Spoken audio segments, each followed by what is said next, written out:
Hey friends, this is Michael Boehm with Youth Apologetics Training. Today we're going to continue with this series with Russ Breault. We're talking about the Shroud of Turin. Again, that's Russ Breault of shroudencounter.com. We're just going to pick up where we left off here yesterday. And so with that, let's just go ahead and jump right in. Hey, before we hit the record button today, you also mentioned that the flowers, some of the images of the flowers or outlines of flowers also show up on the shroud itself. Yes, yeah. There are several that are very obvious. There's one called there's clearly a chrysanthemum is very visible on the shroud, and there's others that are a little more obscure that show up better under different types of contrast photography.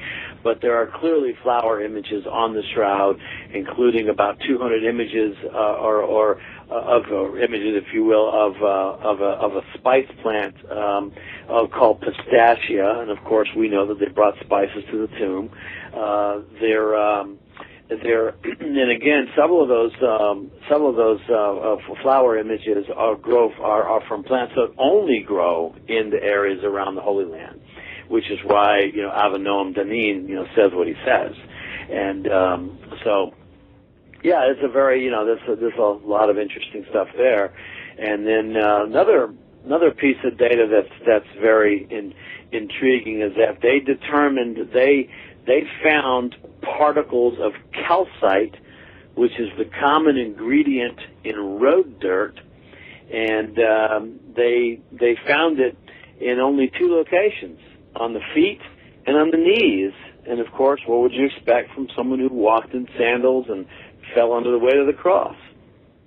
And I heard also Gary Habermas mentioned that there was limestone that was on the bottom of the feet that can only be found in that area in Jerusalem. It's travertine aragonite limestone. Now, there's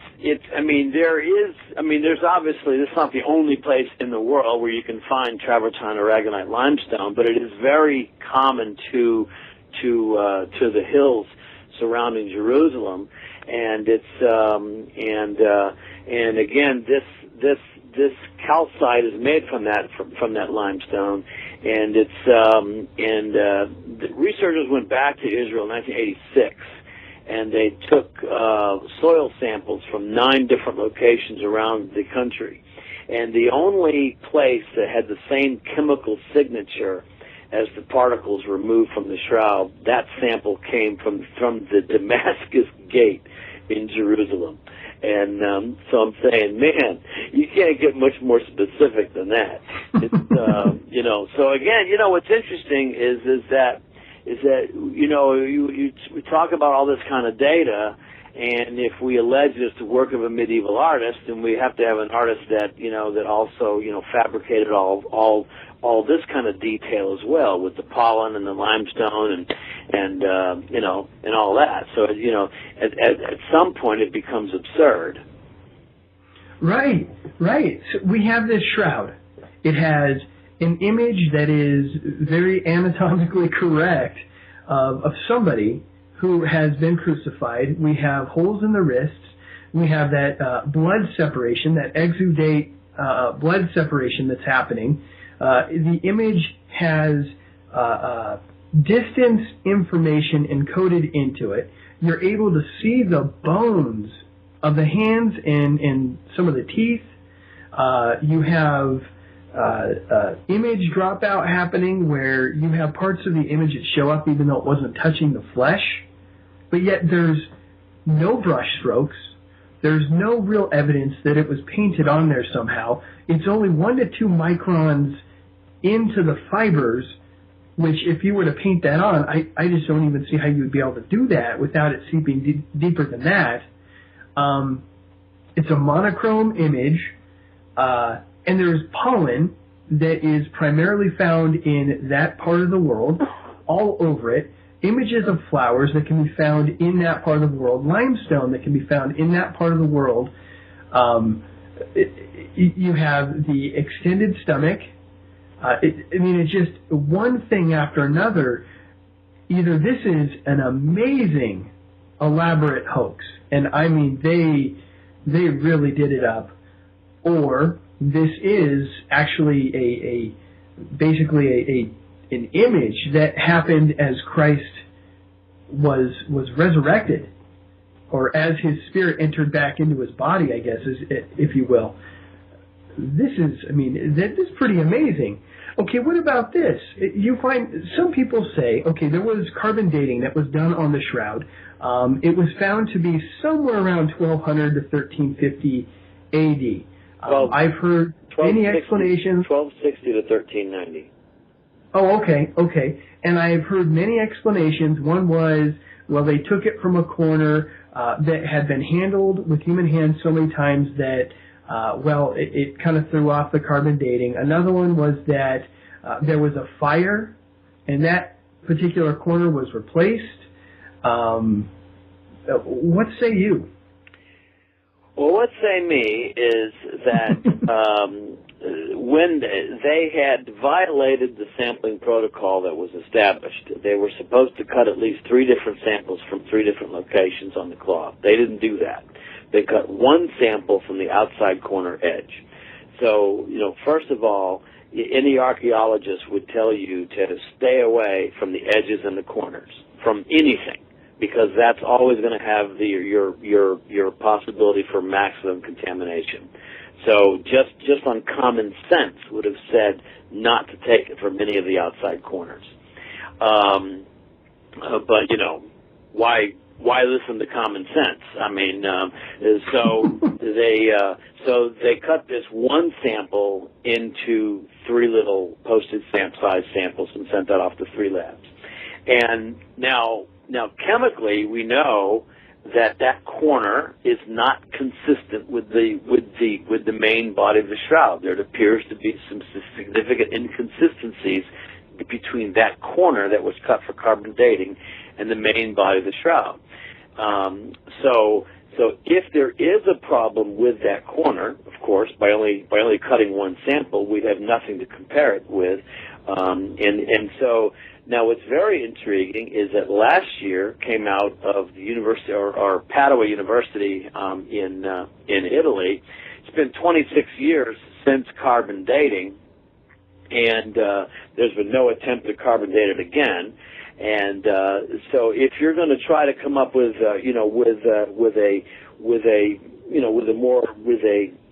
another dating regime, if you will, since they're not going to allow us to carbon date it again, we'll have to date it through some other process. And so some researchers have been collecting samples of other linen cloths of a known age.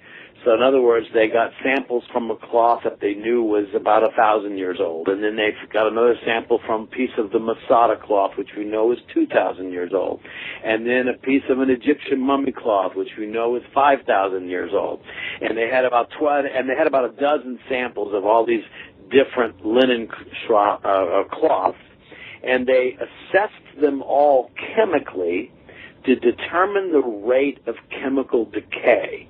Okay.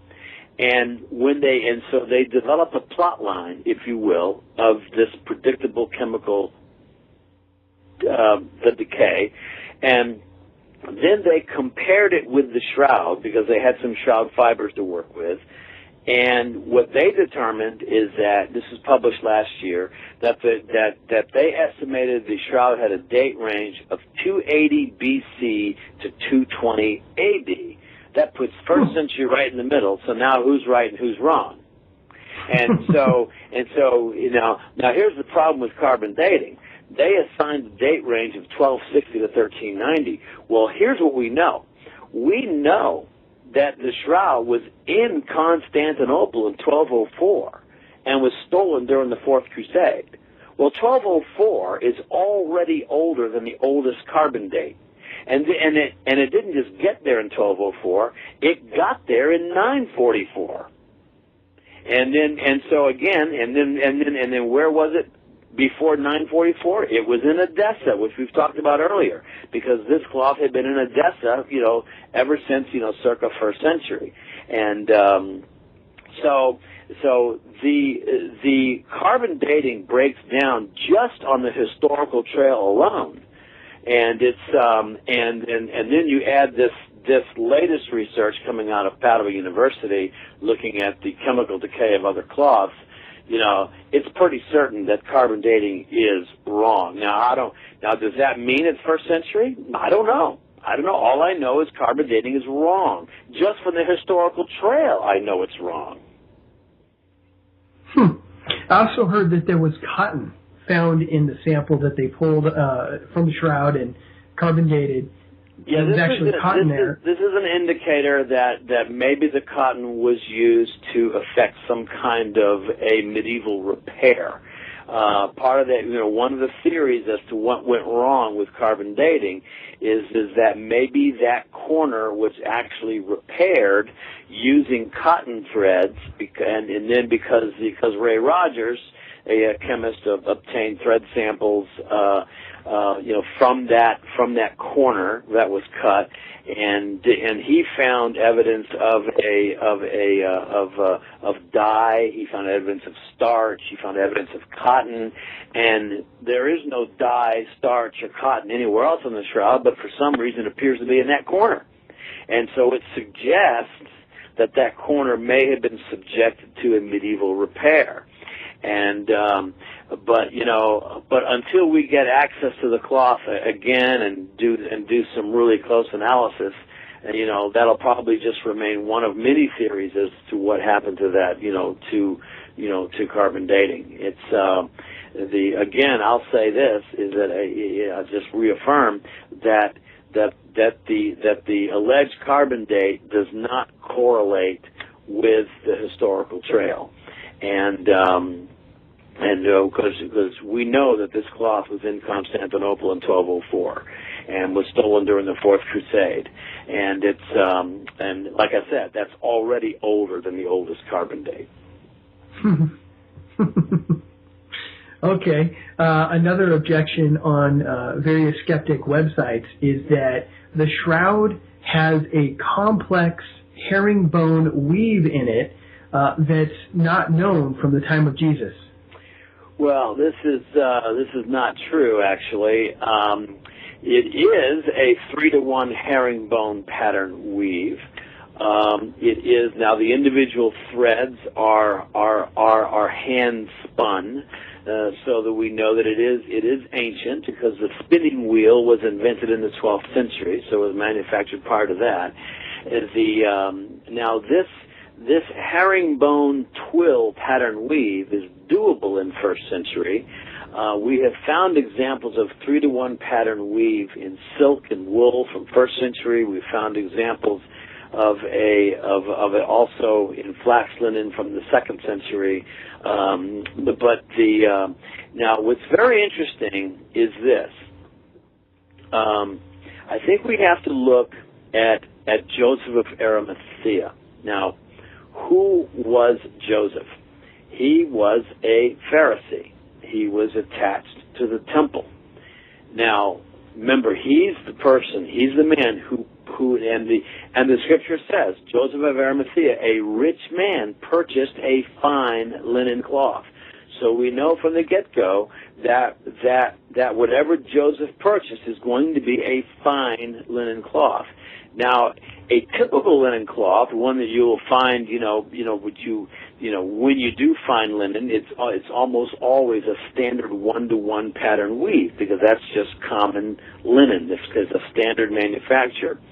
But this 3-to-1 pattern weave, it adds a lot of strength and durability to the cloth. It may be one of the reasons it survived as long as it has. And now let me back up one step here, and when the Jewish high priest would go into the temple to make the annual sacrifice, starting with Aaron, who was Moses' brother, he would have to take off his street clothes and put on clothes made of fine, twisted linen. And this fine, twisted linen represented the holiness of God. All of the curtains in the Old Testament tabernacle, separating the outer court to the inner court to the Holy of Holies, those curtains were made of fine, twisted linen. So, who was Joseph again? A Pharisee.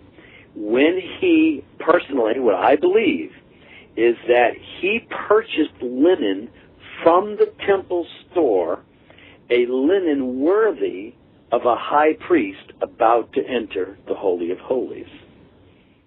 That's the significance of the manufacture of the shroud. It is very expensive. In fact, it's probably one of the most expensive pieces of linen that you could buy at the time, simply because of the way that it was woven. And because it's expensive, it's going to be very rare. It's not surprising to me at all that we haven't found it in excavations, because you know, linen, by the most part, will just decay if it's in a tomb somewhere. But you see, one of the reasons that we don't find we've found plenty of Egyptian linen shrouds. There's 75 of those in the Museum of Cairo, and from the 2nd century, and they look like tunics. Like I said, even the Egyptians didn't wind their bodies with strips of linen by the 2nd century or by the 1st century. But anyways, those linens all have deep, dark stains of decomposition with the body decomposed through the cloth. Now, there was a period about 400 years where the Jews would take the body and they would put it in that tomb. It would be wrapped in a linen shroud. And they would come back a year later. And after a year's time, the bones and everything would have decayed, and they would have taken the remains of the body and put it into an ossuary. And then they would have, ossuary is like a limestone box the size of an ice cooler, and they would have etched on the side of the box who this is, and they would have stacked those ossuaries in the tomb, so that theoretically this could be a family tomb where you could have any number of people that were at one time buried there, and now their remains are stacked in these ossuaries, and So generally speaking, the shroud that would have wrapped him would have just been burned or discarded. So that's why we don't find any shrouds in any tombs. Is because they would have gone in afterwards, put them in an ossuary, and discarded or burned the actual linen cloth. And for the Jews, no, not for the Egyptians. The Egyptians didn't do ossuaries, but the Jews did. All right, guys, we'll stop right there. Tomorrow we'll pick right up where we stopped here today. There's just a little bit more to discuss here. Kind of a fascinating subject. But anyway, tomorrow we'll pick up where we left off here today. And with that, I love you guys, and I'll see you tomorrow.